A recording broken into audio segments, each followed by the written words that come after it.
Average girls, average and owning it. Average and owning it. Yeah. Hey, party people.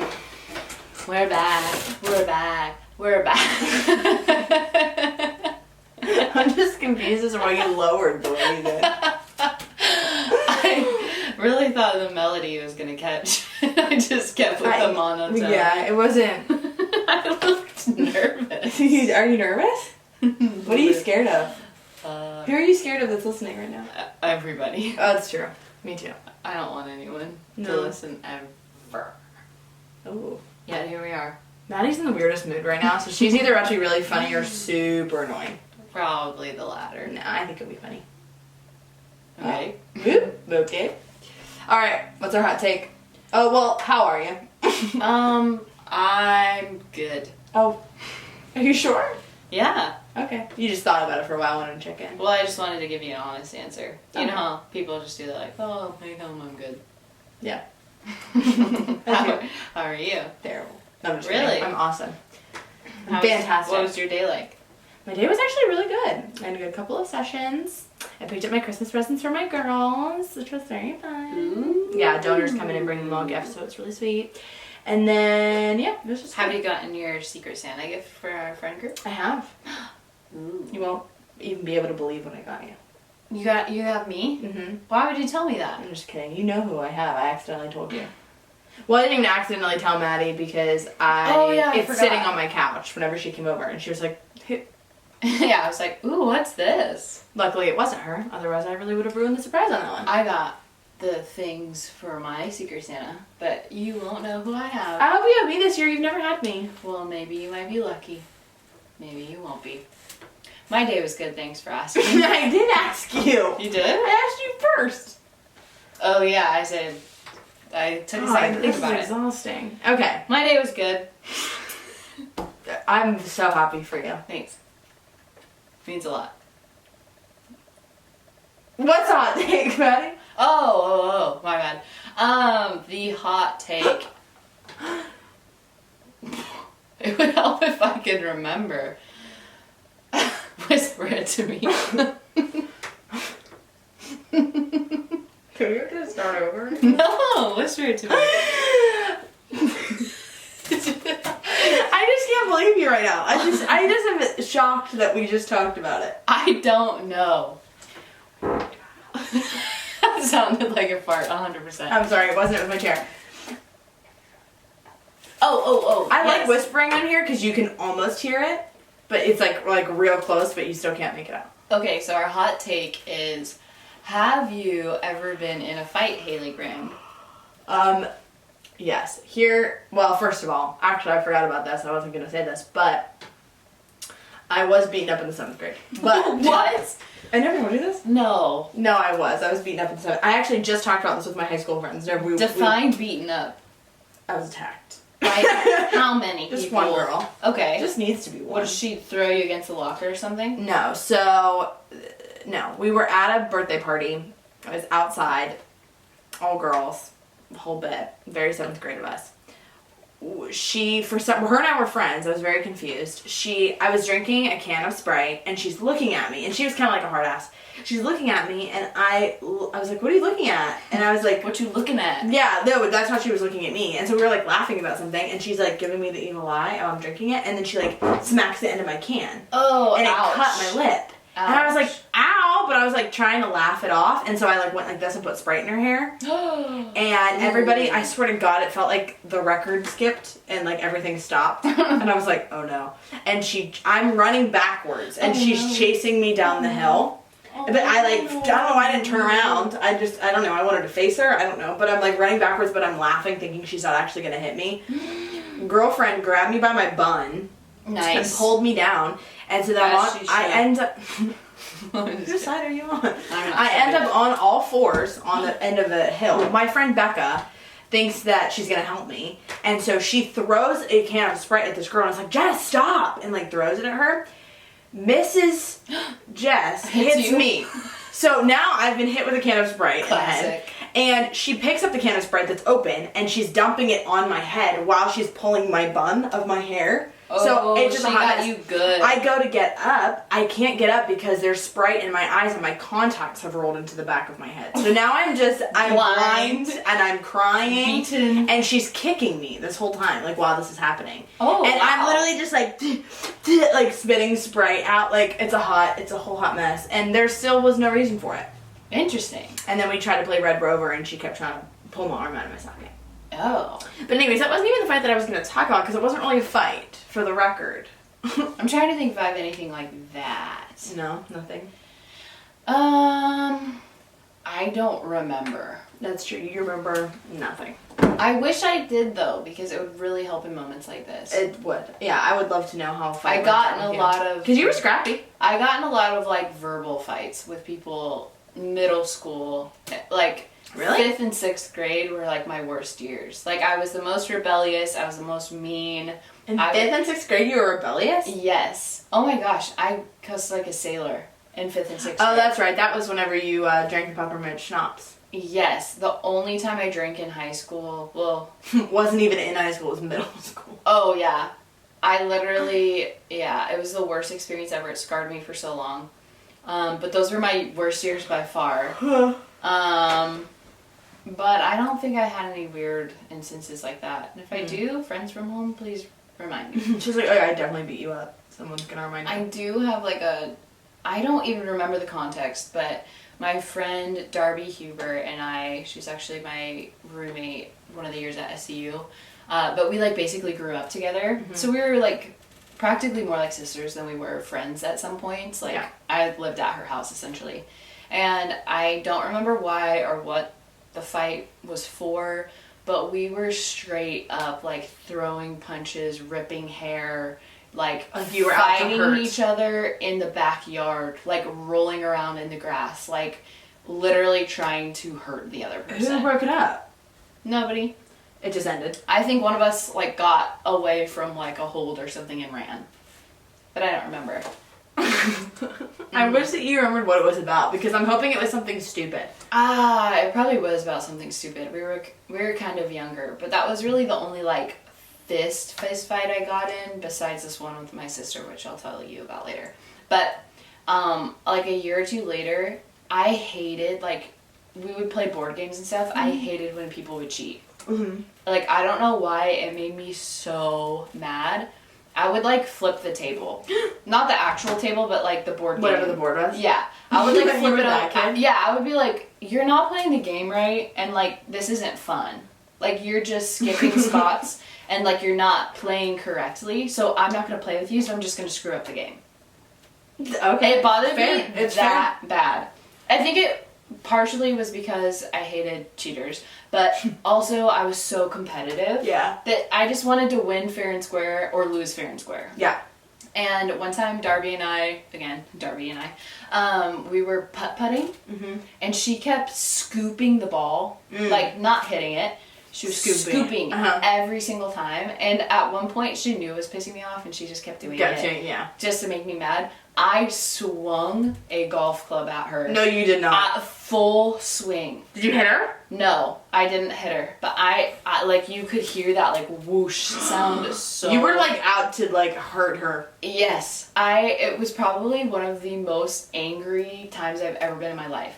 Worst part, we were hanging out with this kid we used to babysit, and it was the first time we'd seen him in, like, 5 years. We used to babysit when he was, like, really little. Oh, wait, so you were older at this point? I was probably 12. You used to babysit him? Yeah, babysit was like a loose term. Okay, but still, what? Yeah, we used to like go over. Did she realize you really tried to injure her? Yes, and I really scared the little kid. And like I did not have any anger issues growing up, like anything. But I took that thing and I swung as hard as I could because I was so mad at her because she was like poking at me. She knew it was making me so mad. Oh my gosh, that's funny. It was legit one of the most angry I've ever been. Wow, that's what gets Maddie putt-putt, man. I have like 3 memories of being very, very angry, and that's one of them. Wow. That's nuts. Yeah.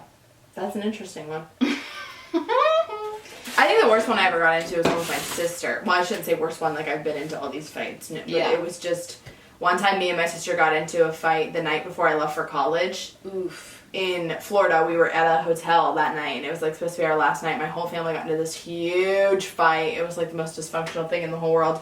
And my sister and I ended up, I have never called anybody, that's actually not true, but I definitely called her the C word. I knew you were going to say that. Yep, and I ripped her by her hair. She actually referenced it the other day. We've literally never talked about it. She referenced it the other day, and she made it sound like she beat me up, which was certainly not what happened, because I definitely beat her up. Oh, really? Yes.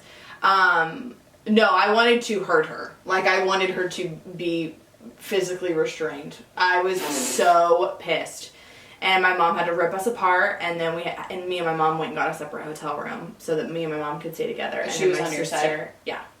And my sister and my dad had to go in another room. And then she woke up like the entire hallway because she was crying on the phone trying to tell my grandma. Oh my god. It was like a whole ordeal. It was like the most dysfunctional. Is the reason why you guys got in a fight shareable for this or no? I honestly, our whole family was fighting over something, and well, actually, yeah, this is kind of funny. Her and my mom ended up in a fight somehow, and I don't remember even what the context of it was. But then, from my memory, now granted, I don't know how accurate it is, her and my mom started to like fight, and so they're screaming at each other. And I was like sitting there very over it, and for some reason, I don't know, my sister went after my mom, like she was gonna like slap my mom, and suddenly it was not my sister's mom anymore, it was just my mom. Yeah. And I was like, no. And I remember I got up and I said, "Don't you touch my mom!" And I lunged. I literally ran down I was very far. It was the hotel room. So I ran to the other side of the hotel room, and Abby was standing on a bed, and I grabbed her by her hair and I yanked her down from the bed. And that's why it got nasty, because I went for hair immediately. Yeah, okay. And that's usually how it goes. But then, yeah. And then she didn't move me in that next day, and then we didn't talk until like I came home for Thanksgiving. Oh, really? Mm-hmm. Yeah, I was so mad. My worst fight was with my sister, too. I wouldn't even call it a fight because I didn't throw any punches. You were just attacked? Yeah. Were you being annoying little sister and you were attacked? Yes. My sister just moved back into our house after going to college for a year and coming home. Mm-hmm. Like, she was kind of in not a rough spot, but like not exactly where she wanted to be. And I was just being rude. I'd taken over her room. Yeah. So she was like frustrated about all these little things. She either just had Oliver or she was pregnant with Oliver, and she was also just frustrated about everything. Yeah. Like family finding out or people being judgmental, all that stuff. So she was already like on edge. Mm-hmm. And of course I was being bratty, and like she was talking about how she didn't want to live here, and I was talking about how I didn't want her to live here either. And like it was just petty, but it escalated. And I don't quite remember the comment that I said that really got to her, but I said something, and I remember like seeing her switch, and she turned around and literally punched me in the face. What? Like, I did not know that. Really? Like, punched you where on the face? She punched me right here. Like just wound up and just punched me like right in my eye, like temple eye, corner of the eye. And of course I like fall over, and I'm like, what? I'm like, what is going on? I fall over, and she jumps on top of me. Now, my sister is 6 foot, and she's already taller than me, she's bigger than me, and so she's on top of me, like, trying to, like, get her arms out. I'm holding her arms, and I'm on, if you're watching the video, you'll get a visual here, but my legs are up in the air, my back's on the floor, and I'm holding her arms. And her full body weight is on me, and she's like trying to reach and like punch and move her arms. And I literally like grab her arms and I throw her off of me. And I was like, don't you ever touch me ever again. Don't you ever put your hands on me again. And I walked up to my room. And she didn't try to like go after you again? No, at that point, like the fight was just kind of over. But the kicker is that my mom took her side because I was being mean and like egging her on apparently. I had a bruise on my temple. Like I went to school the next day looking like beat up. And the most dramatic part ever is we did this game at like, I think it was a retreat or something our school would do.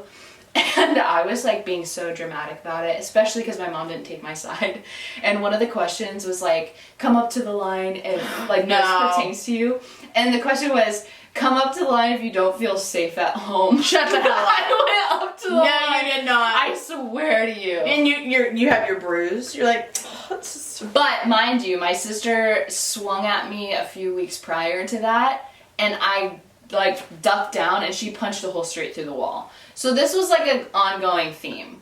And my sister, at that phase in her life, if she was mad, she would just be like, ugh, and like punch walls. That's so funny because your guys' relationship is like totally nothing like that now. No, not at all. And my poor mother had to patch up so many walls in that house. No way. Mm-hmm. I thought me and my sister were bad. Yeah. My sister was really angry growing up a lot.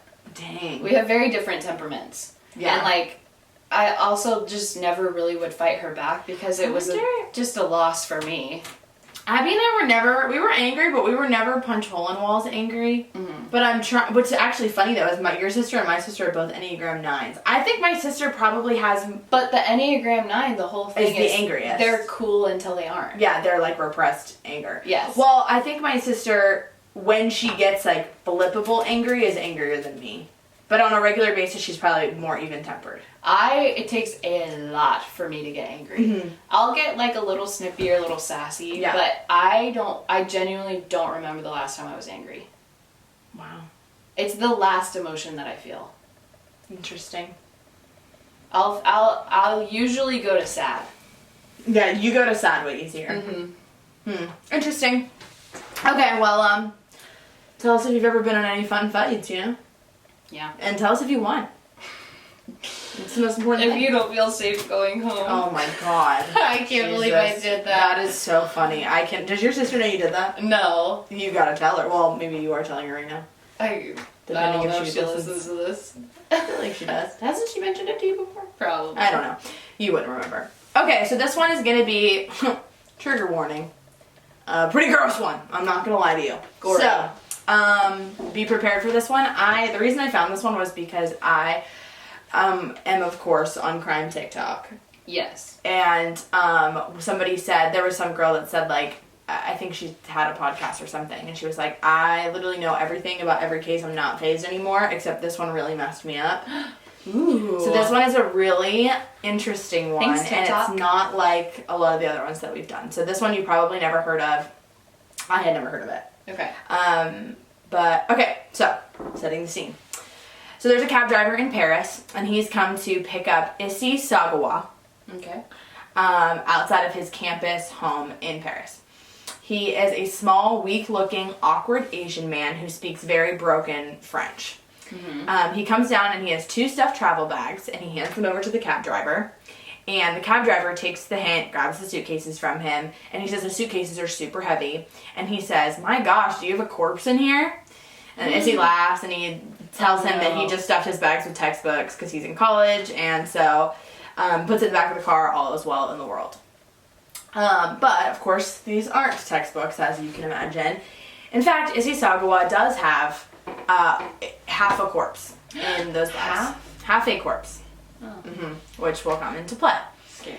Already. So, when asked about the crime later that we're going to talk about, he says, maybe it's because I come from another planet or another dimension and I accidentally fell to Earth like a meteorite, disguised as a baby crying in a seat. My mother came in and took pity on me. I must have come from a planet of cannibals, and I'm the only one of my kind who exists on this planet. Oh no. Dun dun dun. Oh no. Dun. No. April 26th, 1949, Issei Sagawa was born in Tokyo. He has a very normal upbringing, as it seems anyways, with parents who he even says now loved him very deeply. The only unideal thing about his childhood is that he was born really premature and he almost died. But he ended up recovering. He was just smaller and weaker than the other kids. He had like some health ailments and stuff like that. But for the most part, he had like a pretty quote-unquote normal childhood. Yeah. His parents are very conservative, though. They never talk to their kids about sex. Okay. And he has one other brother, and they just don't know anything about sex at all. So Issei is very confused whenever he gets his very first erection when he's in middle school, and he doesn't know what to do about it. So what does he do about it? He, In class? no, he employs his dog to... Wait, what? I'm sorry, what? So his dog helps him out a little. Okay. So he realizes as like a 12-year-old that this is somehow going to make it go away. Okay. And essentially it does. Yeah. So okay. he's already got some weird sexual things going on that he doesn't know, and he doesn't ask. And he says that now he thinks that this is what started to distort him sexually. Well, yeah. As one can imagine. So, he says the first sexual desire that he can remember having in his life was whenever he was in first grade. Okay. And it was about a boy's thigh in his class. And I feel like most of your, like, sexual thoughts start around that age, but you just don't know that they're sexual thoughts. And it's usually not about a body, it's not about a thigh. Sure, yeah. And it's already, like, probably he doesn't understand why that's happening. He's painfully shy, like, very shaky shy. Not even just, like a little bit, like, can't make eye contact with people shy as a kid. He said he's always watched and admired people from afar. He does have a preference as he gets older, though, because he's weak and he's short, so he likes women that are tall and beautiful. And he really likes Western women. So, you know, European, American women. And he realizes that he is really attracted to thighs. Like, he really likes white women thighs. Okay. Interesting. Everybody's got their thing, you know? Yeah. So, Issei is going to school in Tokyo when he finds this beautiful blonde foreign woman whenever he's in, I believe he's in high school at this point. I don't have the age on here for some reason. She lives in the same building that his grandmother lives in, and he said he's captivated by her white thighs. So, one day, he manages to sneak into her apartment. His plan is that he's going to hit her over the head, knock her out, get a knife from the kitchen, cut off her ass cheeks, and leave with them. I thought he liked the thighs. I think the whole general area. So the thighs lure him in, but he really just wants to He wants those cheeks, baby. cut the cheeks off. Yeah. Okay. How mad would you be? Listen, I would be mad if anyone attacked me in my sleep. They take my ass cheeks and leave. I forgot you probably wouldn't die. Exactly. That's what I'm saying. Like, I'd be like, that's it? At least end me. I'm like, come on, finish the I'd job. rather live and have no booty. Because you're living with no booty now, baby. I'm just kidding. So, anyways, now I'm on a completely different field of life. But that's his plan. But as he's walking in, his knees end up accidentally brushing up against her naked stomach, and she wakes up screaming when she realizes that someone's in her apartment, and that totally throws him off. He panics, tries to get out, but the police end up catching him when he's escaping, and they end up charging him with attempted rape. But he's too young at that point, so he ends up getting out, like, shortly thereafter. And Tokyo is different. A lot of these things are going to be countercultural sort of things. Not completely. It's not like rape is all fun and good in Tokyo, but, you know, things are different. So, fast forward, it's Paris, 1977. He's already gone to prison for this. He's obsessed with cannibalism at this point. It's all he thinks about. Realizes that he really, really has this desire to eat a person. Can't really figure out, considering he won't even talk to people. I guess you don't get to the point. At what point in a friendship do you ask, can I take your ass cheek and keep it? For food. For sustenance. They're like, you could literally go to the grocery store. You don't need to do this. But, Oh, good cake. Is that SZA? no, it wasn't SZA. It was definitely a guy. No, that was SZA. And then a guy was featuring. Oh, okay. Well, maybe I just heard the guy. Okay. Anyways. So, Issei has a classmate, her name is Renee, whenever he's at this university, and she's from the Netherlands, so she's like ideal woman of his dreams. She's 32, or he's 32 years old at the time, sorry, she's younger. Doesn't have a lot of friends, but he becomes really fixated on Renee, and she's pretty, and she's bubbly, and he's super awkward, and she kind of takes pity on him because he's so awkward, and just thinks he's like very harmless, because he basically is. He's like this little baby weakling. So they help each other with schoolwork sometimes, and so he lies to her after they've established a friendship and says that he needs to make a video for one of his German poetry classes, and he needs to be reading the poetry to her in German in this video. Okay. So she's like, oh yeah, of course, I'd love to help you, whatever. So she comes over to, she's just going over to this dorky kid in her class, going over to his house. And whenever she gets there, she walks in the door, and he comes and blindsides her and ends up shooting her in the back of the head whenever she turns around. I thought you were going to say he, like, hit her over the head with, like, a pan. No. Oh, he kills her. Kills her immediately. Now, here's what's weird. In the documentary I watched where he's talking, he says, obviously in Japanese, he says, maybe if we had gone out to dinner, maybe one more time, I might not have eaten her. Can you imagine? I'm horrified. Okay, so at this point, he lays a towel under her head, and he undresses her. He knew ahead of time how he was methodically going to eat parts of her body, and he said, in quotes, starting with her ass. I'm telling you, he's an ass guy. He really is. Clearly. So, right cheek, not the left cheek. Right cheek. Right, exactly. So that's, yeah, he was just a little backwards. So he starts with the right cheek, then he goes to the left cheek. He said the left cheek is closer to the heart, and I'm scared of blood. Huh? There's going to be more blood if you cut the left cheek, so he was going to start with the right cheek. Ease himself in. This man's scared of blood and wants to be a cannibal. Like, come on. Everyone knows. What? If you're going to be a cannibal... What does he, rinse it? I don't know how you rinse He the just blood took off. he shot her in the head. She's laying down. He takes off her pants and just takes a bite of that egg. He cuts it off. Oh, he and then cuts he's it. going to take... Well, he has to cook it, I'm assuming. He cooks it? Well, hold on. We're ahead of the game He here. cuts it off. He sautés that in a pan. He takes a fork and knife to the butt cheek. What kind of glaze do you put on a butt cheek? You know what I mean? I'm putting some seasoning on that. Well, yeah, but I'm thinking like a little balsamic. No. I'm going the other route. What do you do? What do you mean other route? I'm putting like actual seasoning on it. Well, no, I was gonna do seasoning Not too. balsamic. I don't just do balsamic. Okay. Right. Salt and pepper. Let's sit here and argue about how to season an ass cheek. What is happening? Okay. No. Oh. Actually, this answers our question. He says he did try to chomp her butt cheek. He did. He's always dreamt of it, you know.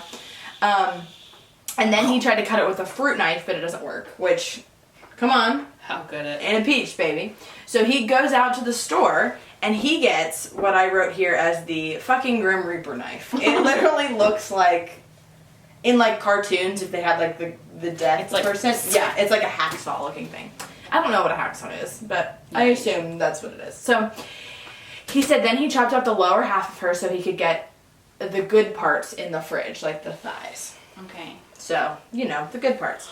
In the video, they show the photos of her partially cut up body, which you can just Google because they're everywhere. Oh, thank you. I'm not even going to post them because they're very scary.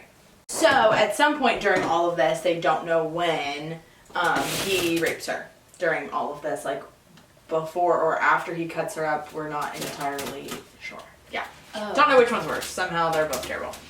Okay, so we're back to the cab driver in Paris. I also have to sneeze. Do it! Oh, that hurt. Okay. So the cab driver in Paris takes him around 8 p.m. to the lake. Now, it's June, and 8 p.m. it's not dark outside yet in Paris. And so he realizes this isn't ideal, but he wants to get rid of this body. And so he takes this bag out to this random like lake area and in a suitcase and just goes out and dumps the body. So he's standing looking at the sunset, and he said he's so exhausted from cutting up that body all day because it was like very exhausting. And he's just standing there, and he had just let the suitcase go, and he hears someone scream. There's a man opening up his bag. Opening up his suitcase? Somebody had seen him just like toss the suitcase, and it had like gone over to the other side, and he like saw him do it and was like, what the heck? He wasn't far from him, and he opened it up.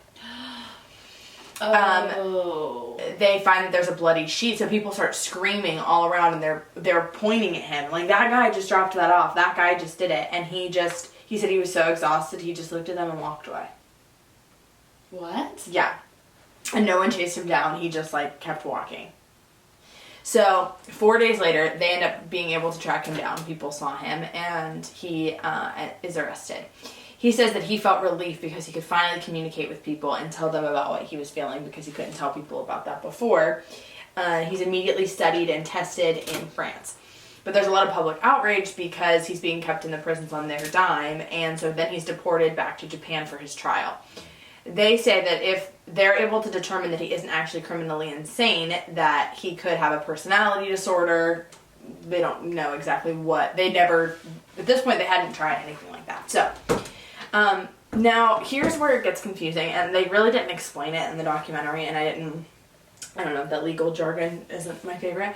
Yeah. But he is in this weird jurisdiction vortex where he can't, like, they can't figure out what to do with him or where he goes, and if he technically didn't commit a crime in Japan, can you put him in prison in Japan? Okay. And public safety-wise, they need to have him somewhere, but they somehow don't. So at some point, he is basically out there in the world. What? Yeah, like he doesn't... They didn't end up doing anything. No, like he goes to prison for a bit. Okay. And then, but like not very long at all. How long is not very long? I don't have the year on here, but whenever it, like, basically they were like, oh yeah, this is like hard because we didn't really know where to put you. So people are mad, so we'll just put you away for a little bit and then they'll forget. Essentially. And just get out. Yes. So he ends up out in the world back in Japan, and he can't get hired anywhere because people know about him. Okay. And he has a felony on his record now. And he's struggling to survive, so he is an artist and a writer, so he ends up writing books about his experience, including graphic comics. Oh, He sells the photos of her body, because he took photos of her body to keep, and he sells them everywhere. He then signs on to make a movie, he says, without reading all the fine print about what he had to do in these recordings. So it turns out people were getting him to do very weird versions of what happened with Renee. He said, they made me do such weird things. They measured his body in the beginning. They reenact Little Red Riding Hood, and they make him the wolf. Why?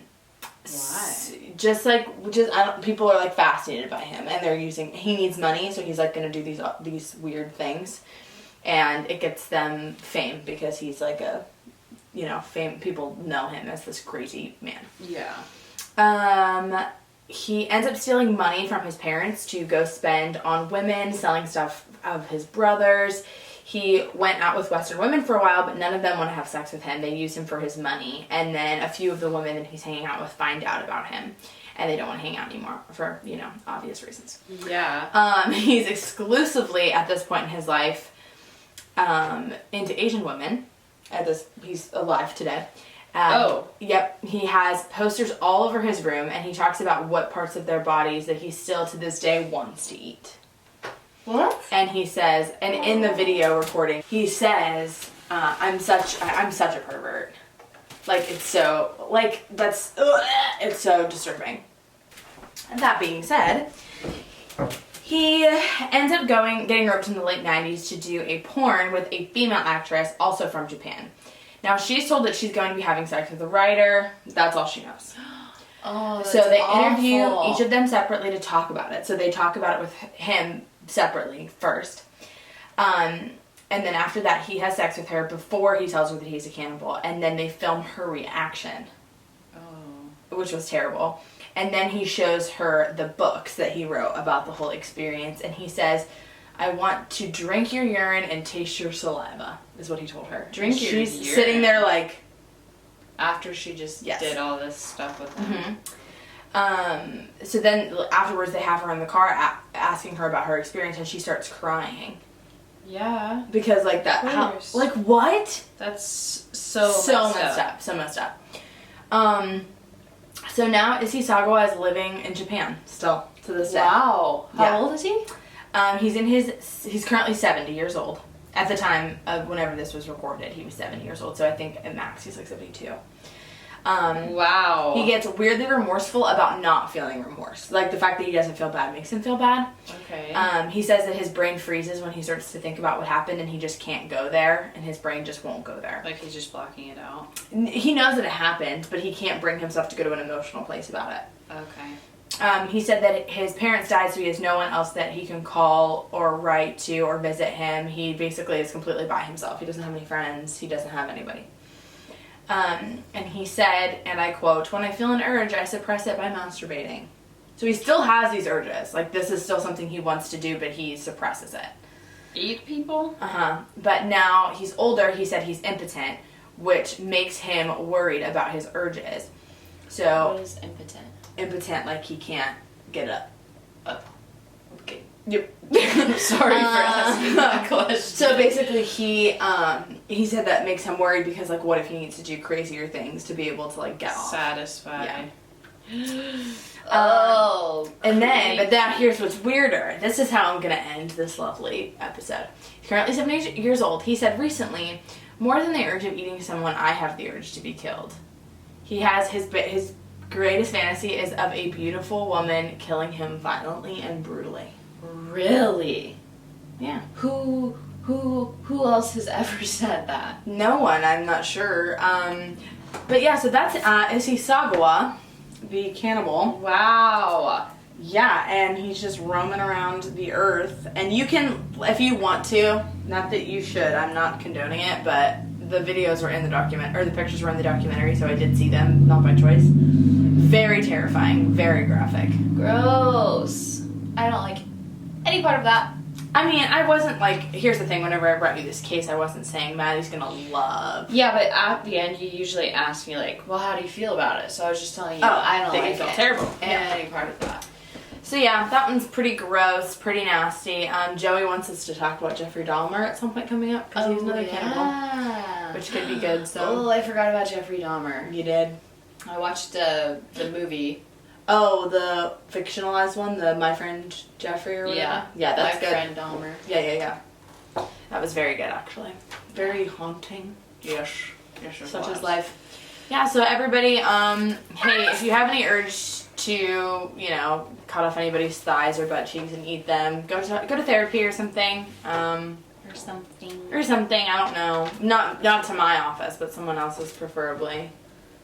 Yeah. How crazy would it be to be like a therapist and a young woman therapist, and a guy comes in and says, yeah, I just really want to take a slice of that cake. Well, I'd have to call that in.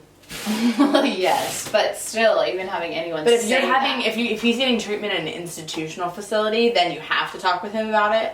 Yeah, like I mean, Like there's someone that has to be the That person that specializes. talks to them. Yeah. There's somebody out there that specializes in crazy sexual dysfunctions and disorders. That's so interesting. I don't know if I ever could. There's certain ones I know I could deal with, but there's certain ones I couldn't. Yeah, there's a lot I could never. Weird. Crazy. Okay, well, Crazy. Everybody have a nice life. Got anything else? No. Okay, it's actually way past my bedtime. It is. So, Wow. I'm surprised you stayed up this late. You proud of me? I am proud of her. It's 11:28. I was just gonna say it's 8 p.m. Yeah, no, I did go to bed at 9 o'clock last night. It was awesome. That sounds terrible. I'm old. Okay, well, thanks for listening. If you guys have any other crazy cases that you want us to cover, send it to us and we'll do it. And we'll do it. We'll do it to it. Oh, that was pretty good. Do it. Okay, stop the recording. Okay, bye. Bye. Bye, Felicia. Bye. Felicia. And do you cut this last chunk out? Yeah. Okay. Average and only